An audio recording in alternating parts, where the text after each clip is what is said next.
वंदे मातरम सभी स्टूडेंट को जय हिंद। और मैं लेकर आ चुका हूं आपके सामने अपने YouTube channel all exam class पर। आज हम देख मेरे दोस्त टॉप क्वेश्चन डिस्कस करने वाले हैं, जो कि आपको बताया आरआरबी का आपने जो पेपर दिया होगा, आरआरबी मेरे दोस्त जेई का जो पेपर दिया आपने, उसमें पूछे गए बेहतर क्वेश्चन जो आज के शिफ्ट में सेकंड शिफ्ट, ठीक है ना दोस्त, सेकंड शिफ्ट में पूछे गए क्वेश्चन है कि किस टाइप के क्वेश्चन पूछे जा रहे हैं, साइंस के किस टाइप के पूछे जा रहे हैं, जीके के किस टाइप से पूछे जा रहे हैं, वो हम यहाँ पर देखने वाले हैं।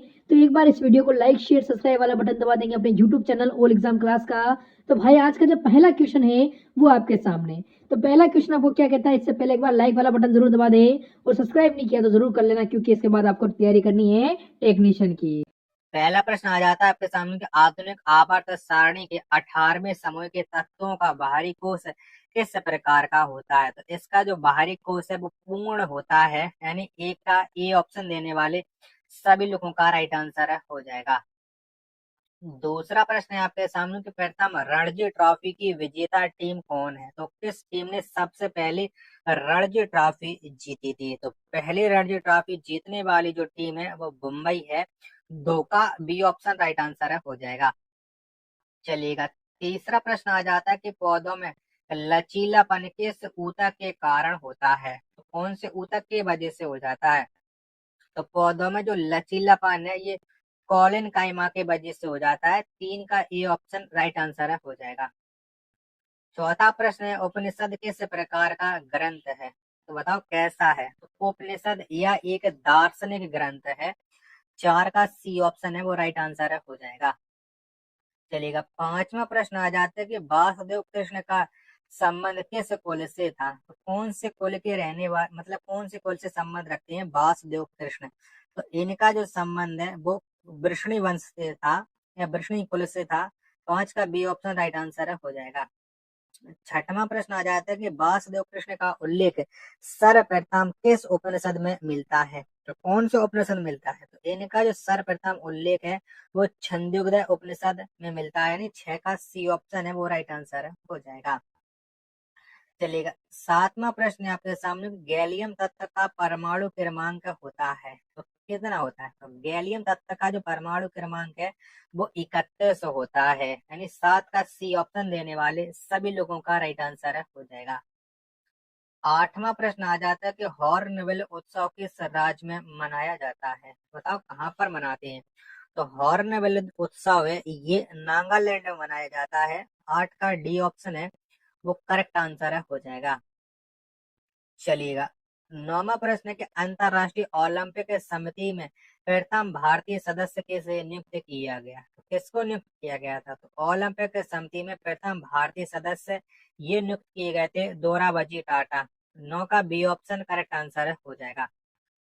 चलिएगा, 10वां प्रश्न है आपके सामने कि ओलंपिक पदक प्रथम भारतीय महिला विजेता कौन है। तो ये प्रथम भारतीय महिला है कर्णम मल्लेश्वरी, यानी 10 का बी ऑप्शन राइट आंसर हो जाएगा। 11वां प्रश्न आ जाता है कि अनिश्चितता का सिद्धांत का प्रतिपादन किसने किया। तो ये किसने किया था। तो अनिश्चितता का सिद्धांत का प्रतिपादन वर्नर हाइजेनबर्ग ने किया था। 11 का बी ऑप्शन है वो राइट आंसर हो जाएगा। 12वां प्रश्न आ जाता है कि नील विद्रोह कहाँ पर हुआ था। बताओ कहाँ पर हुआ था। तो नील विद्रोह है ये हुआ था पश्चिम बंगाल में। 12 का डी ऑप्शन है वो राइट आंसर हो जाएगा। 13वां प्रश्न आ जाता है आपके सामने को ओलंपिक पदक विजेता प्रथम भारतीय महिला पहलवान कौन है। तो कौन है। तो प्रथम भारतीय महिला पहलवान है साक्षी मलिक। 13 का बी ऑप्शन वो राइट आंसर हो जाएगा।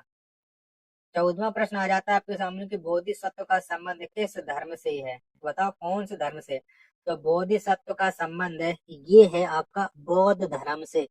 तो उधर का डी ऑप्शन देने वाले सभी लोगों का करेक्ट आंसर हो जाएगा। आशा करता हूँ कि आपको ये वीडियो और हमारी मेहनत जरूर पसंद आ रही होगी। तो प्लीज लाइक कीजिएगा और सपोर्ट बिल्कुल आप बनाए रखिएगा। लगातार मैं मेहनत करता रहूंगा आपके लिए, बस आप लोग देखते रहो और सपोर्ट करते रहो। चलिएगा, अगला प्रश्न आ जाता है प्रश्न संख्या 15 की खेड़ा सत्याग्रह का संबंध किस राज्य से है। तो खेड़ा सत्याग्रह का जो संबंध है वो गुजरात राज्य से है। 15 का सी ऑप्शन देने वाले सभी लोगों का करेक्ट आंसर हो जाएगा। चलेगा, तो 16वां प्रश्न आ जाता है कि भारतीय वन्य जीव संरक्षण अधिनियम कब लागू किया गया। कब लागू हुआ था। तो भारतीय वन्यजीव संरक्षण अधिनियम, इसे जो लागू किया गया था वो 1972 में किया गया था। 16 का सी ऑप्शन देने वाले सभी लोगों का राइट आंसर हो जाएगा। चलिएगा, 17वां प्रश्न आ जाता है आपके सामने कि पागलपंथी सत्याग्रह का संबंध किस राज्य से है? तो कौन से राज्य? तो पागलपंथी सत्याग्रह का जो संबंध है वो हो जाता है पश्चिम बंगाल से। 17 का डी ऑप्शन है वो राइट आंसर हो जाएगा। 18वां प्रश्न है आपके सामने कि लोकसभा में अविश्वास प्रस्ताव पहली बार कब लाया गया? तो पहली बार ये किसे कब लाया गया? तो अविश्वास प्रस्ताव को पहली बार 1963 में लाया गया था। 18 का सी ऑप्शन देने वाले सभी लोगों का राइट आंसर हो जाएगा। 19वां प्रश्न आ जाता है कि बृहत संहिता के लेखक कौन है? कौन? तो बृहत संहिता, इसके जो लेखक है वो 12 मिहिर हैं। कौन? 12 मिहिर हैं। 19 का ए ऑप्शन है वो राइट आंसर हो जाएगा। 20वां प्रश्न आ जाता है आपके सामने कि फॉल्स स्टार्ट शब्द का संबंध किस खेल से है? तो कौन से खेल से है? तो फॉल्स स्टार्ट शब्द का जो संबंध है वो एथलेटिक्स से है। इससे एथलेटिक्स से है। 20 का बी ऑप्शन राइट आंसर हो जाएगा। 21वां प्रश्न आ जाता है आपके सामने कि नोकरेक बायोस्फीयर्स रिजर्व किस राज्य में है? तो कौन से राज्य में? तो नोकरेक बायोस्फीयर्स रिजर्व ये सिक्किम में है। यानी 21 का बी ऑप्शन है वो राइट आंसर हो जाएगा। चलेगा, 22वां प्रश्न आ जाता है आपके सामने कि शालीमार बाग उद्यान कहाँ पर स्थित है? तो कहाँ पर है? तो शालीमार बाग उद्यान ये श्रीनगर में है। 22 का बी ऑप्शन राइट आंसर हो जाएगा। 23वां प्रश्न है आपके सामने कि पंढरपुर शहर किस नदी के किनारे स्थित है? तो पंढरपुर जो शहर है ये भीमा नदी के तट पर है। 23 का सी ऑप्शन है वो राइट आंसर हो जाएगा। चलेगा, अगला प्रश्न प्रश्न संख्या 24 आ जाता है कि रामागुंडम ताप बिजली संयंत्र किस राज्य में स्थित है? तो बताओ ये कहाँ पर स्थित है? रामागुंडम ताप बिजली संयंत्र, तो ये जो स्थित है वो आंध्र प्रदेश में है। 24 का डी ऑप्शन राइट आंसर हो जाएगा। 25वां प्रश्न आ जाता है आपके सामने कि भारत में शुष्क खेती की सबसे प्रमुख फसल कौन है? तो कौन सी है? तो भारत में शुष्क खेती की जो सबसे प्रमुख फसल है वो बाजरा है। 25 का सी ऑप्शन राइट आंसर हो जाएगा। 26वां प्रश्न आ जाता है कि शिवनाथ किसकी सहायक नदी है? बताओ किसकी है? तो शिवनाथ जो सहायक नदी है वो महानदी की हो जाती है। इसकी महानदी की। 26 का ए ऑप्शन है वो राइट आंसर हो जाएगा। चलेगा, 27वां प्रश्न है आपके सामने कि भीमा परियोजना किस नदी पर स्थित है? तो कहाँ पर स्थित है? तो भीमा परियोजना ये पावना नदी पर स्थित है। 27 का डी ऑप्शन राइट आंसर हो जाएगा। 28वां प्रश्न है आपके सामने कि पोचमपदा परियोजना किस नदी पर स्थित है? तो बताओ कहाँ पर स्थित है ये पोचमपदा परियोजना? तो ये जो स्थित है वो गोदावरी नदी पर है। 28 का सी ऑप्शन राइट आंसर हो जाएगा। चलेगा, 29वां प्रश्न है आपके सामने कि अमृतधारा जलप्रपात किस राज्य में स्थित? अमृतधारा जो जलप्रपात है ये छत्तीसगढ़ में है। 29 का बी ऑप्शन राइट आंसर हो जाएगा। आशा करता हूँ कि आपको ये वीडियो जरूर पसंद आ रही होगी। तो प्लीज आप लोग ये वीडियो को लाइक कीजिएगा। चैनल को सब्सक्राइब नहीं कर रखा होगा तो चैनल को आप लोग जरूर सब्सक्राइब कर लीजिएगा। 30वां प्रश्न आ जाता है आपके सामने कि बोरी वन्यजीव अभ्यारण्य किस राज्य में अवस्थित है? तो कौन से राज्य में ये बोरी वन्यजीव अभ्यारण्य पड़ता है? 30 का आंसर आपको बताना है कि 30 का राइट आंसर क्या हो जाएगा। तो ये मध्य प्रदेश राज्य में है। 30 का बी ऑप्शन देने वाले सभी लोगों का करेक्ट आंसर हो जाएगा। 31वां प्रश्न कि सुनामी किस भाषा से ली गई है? यानी सुनामी जो शब्द है ये कौन सी भाषा से लिया गया है? तो इसे जो लिया गया है वो जापानी भाषा से लिया गया है। 31 का डी ऑप्शन है वो करेक्ट आंसर हो जाएगा। 32वां प्रश्न आ जाता है आपके सामने कि नोम पेनाय किस नदी के किनारे स्थित है? तो नोम पेनाय कौन सी नदी के तट पर है? 32 का आंसर आपको बताना है। तो ये कंबोडिया की राजधानी है नोम पेनाय और ये जो स्थित है वो मेकोंग नदी के तट पर है। 32 का डी ऑप्शन है वो राइट आंसर हो जाएगा। 33वां प्रश्न आ जाता है कि इंदिरा गांधी राष्ट्रीय मानव संग्रहालय कहाँ पर अवस्थित है? तो कहाँ पर पड़ता है? तो इंदिरा गांधी राष्ट्रीय मानव संग्रहालय ये मध्य प्रदेश की राजधानी भोपाल में है। 33 का डी ऑप्शन राइट आंसर हो जाएगा।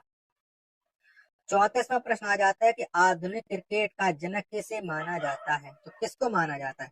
तो आधुनिक क्रिकेट इसका जो जनक है वो WG ग्रेस को माना जाता है। यानी 34 का ए ऑप्शन देने वाले सभी लोगों का राइट आंसर हो जाएगा। अगला प्रश्न प्रश्न संख्या 35 है कि एक दिवसीय क्रिकेट का जनक किसे माना जाता है? किसको माना जाता है? एक दिवसीय क्रिकेट का जो जनक है वो कैरी बेकर को माना जाता है।